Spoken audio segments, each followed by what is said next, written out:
মানিকচকের নাজিরপুর পশ্চিম পাড়ায় পারিবারিক বিবাদকে কেন্দ্র করে পিসার হাতে খুন হয় যুবক। মৃত যুবকের নাম শেখ রবিউল, বয়স 28 বছর।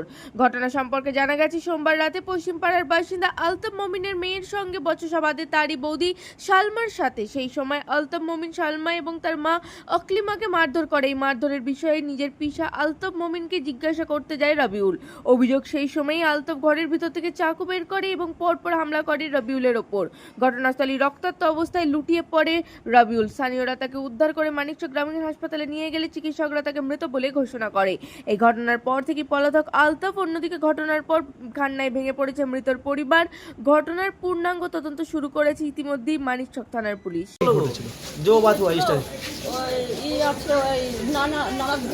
ঝগড়া হয়েছিল ননদ আর বৌদির মধ্যে ননদ তো গিয়ে বলেছিল কি আমাকে মারলো বাবা বৌদি, বাবা এনে ঘুরঘাট বড় ঘুরঘাট এনে আর একদম মেরেছে, খুবই একদম গভীর একদম বিহুষ আছে এখনো, মেরে আর চলে গেল। আর আমার ভাতিজা তো আসলো, খবর পেয়ে তো জিজ্ঞাসা করতে গেল কি পিসা মেরেছে কোনো, তো একটু কথা বলতো মুখ থেকে, তো কী করলো বডি ঢুকে আর চাকু নিয়ে আর ঘুষিয়ে দিল 3 জায়গাতে।